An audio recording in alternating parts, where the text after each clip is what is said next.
Ce journal vous est offert par Orange.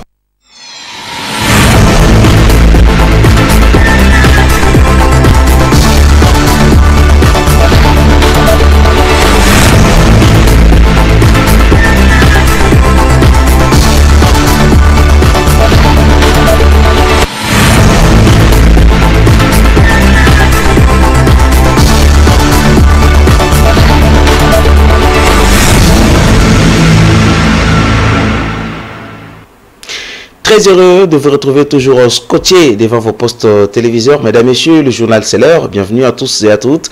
À la une de l'actualité, l'insécurité ne dit toujours pas son dernier mot sur l'axe Kalemi-Bendera. Pas plus tard qu'à 5 h du matin, c'est ce mercredi 14 septembre 2022 qu'un camion de marque Fuso transportant de passagers et leurs marchandises est tombé dans une embuscade tendue par des coupeurs de route non autrement identifiés. Cet événement s'est déroulé à plus de 64 km de Kalemi entre les villages Boulanga et Kiabulumbu. D'après les informations à notre possession, ce camion a été dépouillé de tous ses biens et a passé nuit à 60 km de la ville de Kalemi. Écoutez le témoignage d'un des habitants de Bendera, joint au téléphone par notre confrère Dominique Ndakoradjabou.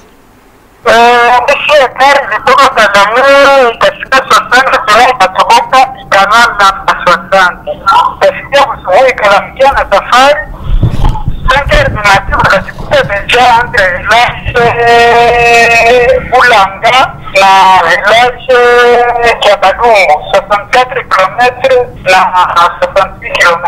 Wakaingia mameskade ya wezi hawajulikani, wakawasema vitu vyote vilikuwa mgari na mafuruma yenyewe walishindwa kubeba juu ya kilo, wakapasula pale. Hawajulikana ni walikuwa watu gani na walitokea wapi. Mpaka sasa gari ikabakia vile. Numero 5 ilikuwa natoka Kalemi inaenda Misisi. Kwa sasa gari inaamua kutoa juu haina na kitu hata kimoja irudie Kalemi na wanataka kufuata wale kunaenda vitu vyote virudie.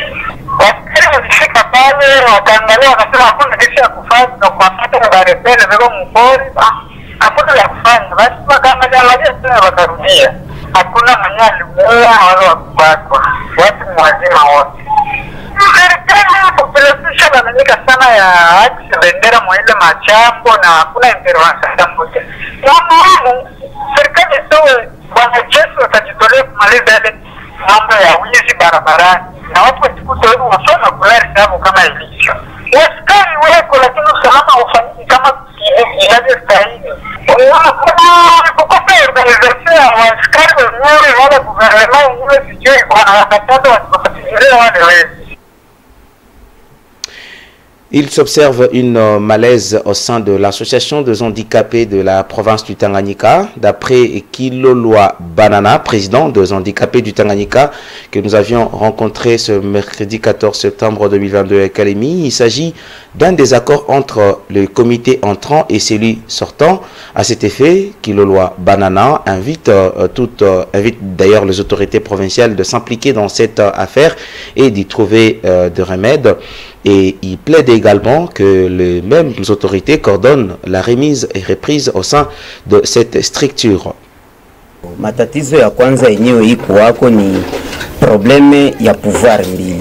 Le premier grand problème est celui des leadership. L'ex-ministre avait autorisé le chef des divisions des affaires sociales de coordonner les élections et le lancement était exécuté par le ministre lui-même. Le problème reste borné sur la remise et reprise entre les comités sortants et entrants qui persiste jusqu'à ce jour.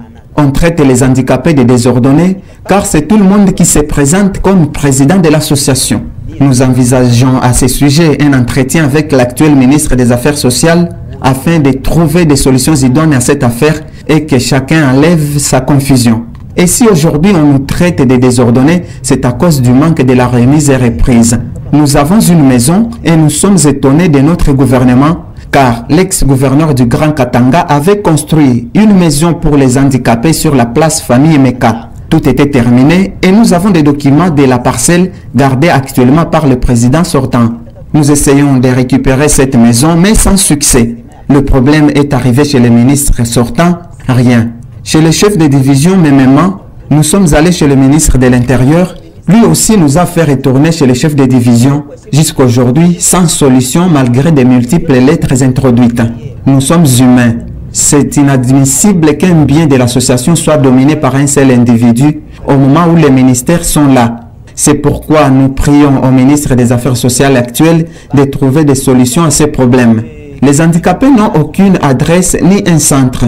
Quand on va récupérer cette maison, elle va aider les handicapés à effectuer même des petites formations et activités et même des réunions. Présentement, nous n'avons même pas de bureau. À ce qui concerne notre journée du 3 décembre, cette journée est internationale. Chose étonnante, il faut que nous allions alerter les autorités alors qu'il existe d'autres journées, par exemple celle de la femme, qui se préparent à la longue avec leur ministre. Même les médias en parlent et les femmes reçoivent des pagnes bien avant. Pour nous, aucune prévision. C'est pourquoi cette année, nous envisageons rencontrer le ministre pour que cette journée soit respectée et spéciale, comme prévu par les initiateurs de cette journée, pour que nous puissions nous exprimer en toute quiétude. Ile siku mashina buwe respecte sagisi bale benye balitoshaka ile journée ya kutuachia na temps tuanze kujiexprimer tupate ile wakati. Le gouvernement provincial du Tanganyika vient de mettre en place un projet agricole en faveur des associations qui œuvrent dans ces secteurs. Il s'agit d'une subvention pouvant aider les petits agriculteurs à bien développer cette approche dans l'agriculture. À cet effet, une réunion d'échange a été organisée ce mercredi par le ministre provincial de l'Agripel. C'était à l'hôtel Sadifar de Kalemi. S'alignant à la vision de la gouverneure de province Julie Ngongwa-Mayuma, celle de rendre dynamique la politique agricole, le ministère de l'Agriculture, Pêche et Élevage, chapeauté par Dr Jerry Kabebe Mankanta, a ce mercredi 14 septembre 2022 réuni plusieurs associations qui œuvrent dans le secteur agricole. Il s'agit d'un nouveau projet de subventions en faveur des petits agriculteurs initié par la gouverneure à travers le ministère de l'Agriculture. Son Excellence Madame le Gouverneur et à toute la province, elle veut que la politique agricole soit dynamique au niveau de la province. Donc nous voulons quitter le passif vers l'actif. C'est comme ça que Son Excellence Madame le Gouverneur a initié un projet d'un centre agricole qui est une subvention aux petits agriculteurs. L'approche c'est laquelle? C'est juste chercher les superficies dans lesquelles le gouvernement provincial va investir ses moyens, presque à 70%, en subventionnant les agriculteurs, c'est-à-dire l'ouverture des champs, le labour, l'achat des semences et même des herbicides.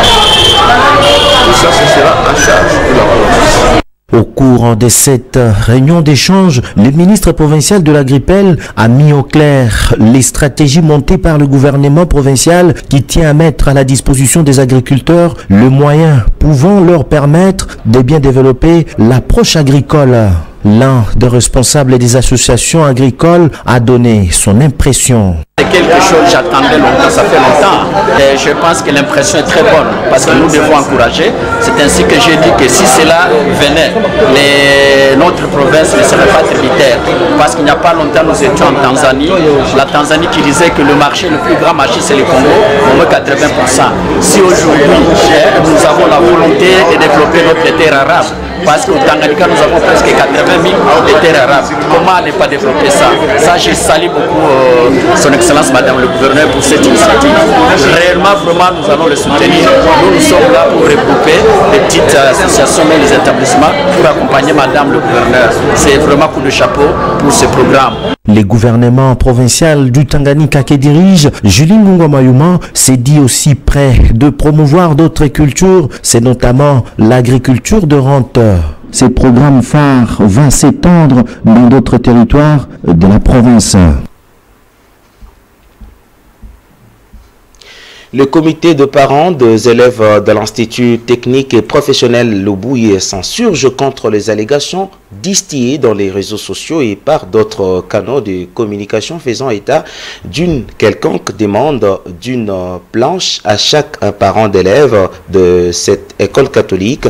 Ces membres du comité des parents parlent plutôt d'une initiative propre aux parents pour permettre à leurs élèves d'étudier dans les bonnes conditions. C'est un reportage de notre confrère Peter Mwambachaba.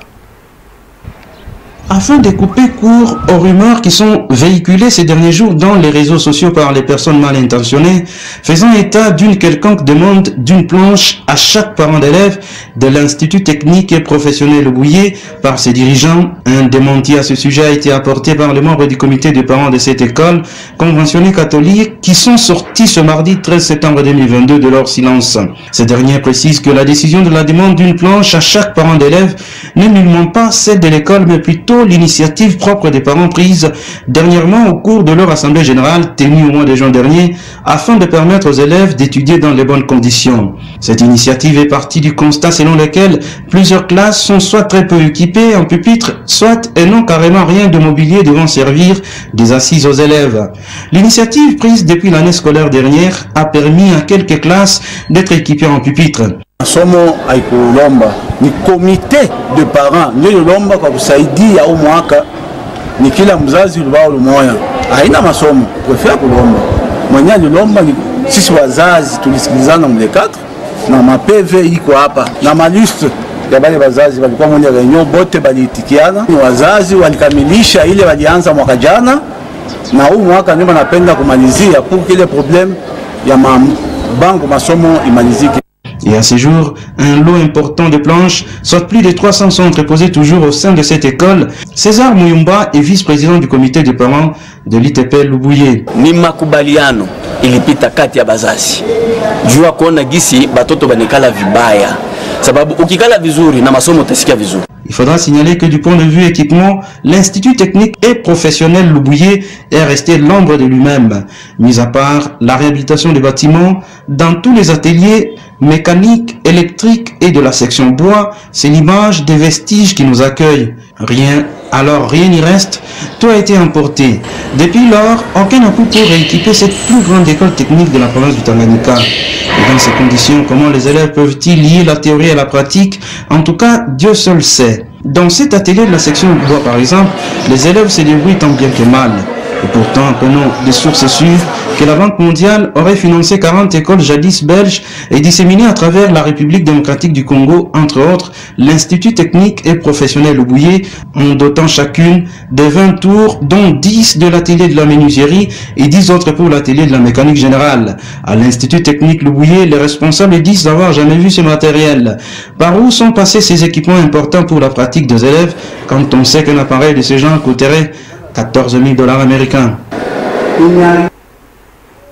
Le ministre provincial des infrastructures et travaux publics, John Seya Kalunga, a effectué une visite d'inspection de différents chantiers où s'effectuent les travaux de plusieurs ouvrages dans la ville de Kalemi. Cette tournée a permis au ministre, avec ses services techniques, de s'imprégner de l'état d'avancement de travaux des infrastructures qui sont en pleine exécution. Déterminé à mettre en pratique les orientations de Madame le gouverneur de province, Julie Ngongwa Mayuma, le ministre provincial des infrastructures et travaux publics, John Seya Kalunga, a fait arme de tout pour s'imprégner de l'état d'avancement des différents chantiers où s'exécutent les travaux de plusieurs ouvrages dans la ville de Kalemi. Cette visite d'inspection des routines a débuté par le boulevard Lumumba sur la rive droite de la rivière Lukuga. Ici s'effectuent les travaux de correction sur les endroits où il y a des affaissements par l'entreprise CREC 79 sous la supervision de l'agence de contrôle et des grands travaux. Sur place, le patron des infrastructures a recommandé aux responsables de faire un travail de qualité et de conformité. Du boulevard Lumumba à la bretelle Stéphane Kaosé, il était question pour les ministres de visiter le rond-point et se rendre compte de la saignée qui crée déjà un bassin d'eau. Pour contourner cette catastrophe, John Sea Kalunga a instruit les services des ITPR ainsi que le maître d'ouvrage de cette route d'élaborer un projet de construction d'un collecteur pouvant permettre de drainer les eaux jusqu'à la rivière Rugumba. Le ministre provincial des infrastructures est également allé constater les travaux de fixation des sièges au stade omnisport moderne de Kalemi. Puis, le ministre, avec toute son équipe, a mis les caps sur le pont Lubuye 1 et Kituku 1, où, dans ses observations, a demandé à l'entreprise d'accélérer avec les travaux pour que les délais soient respectés. C'est au pont Katanika qui est déjà en phase finale que cette tournée a chuté. Les travaux évoluent très bien, très bien, par rapport à tous les plannings que j'ai reçus des différentes sociétés qui effectuent les travaux. Il y en a beaucoup et je pense que ce n'est pas le moment d'en parler. Nous ne sommes pas des publicistes, nous ne voulons pas trop faire de la publicité, raison pour laquelle je préfère que la population puisse nous juger sur le terrain, puisse nous juger sur le travail que nous faisons, plutôt que de faire des déclarations. Les domaines des infrastructures, c'est le cheval de bataille de Madame Julie Ngongo Mayuma et n'a jamais cessé de le dire. D'ailleurs, vous avez vu, après l'investiture de son gouvernement, elle a fait la première visite de toute la ville de Kalemi avec tout son gouvernement. C'est pour vous dire qu'elle met vraiment une touche assez essentielle sur la réhabilitation et la modernisation des infrastructures routières. Le gouvernement provincial du Tanganyika, sous l'impulsion de Madame le gouverneur Julie Ngongo Mayuma, tient le manette pour un développement axé sur les actions concrètes. Mesdames et messieurs, ce journal est terminé. Merci à vous de nous avoir suivis. Suivez-nous encore sur la page YouTube RTGT Kalemi. Merci à Fabien qui a été à sa réalisation. Moi, je vous retrouve pour une nouvelle édition. À très bientôt.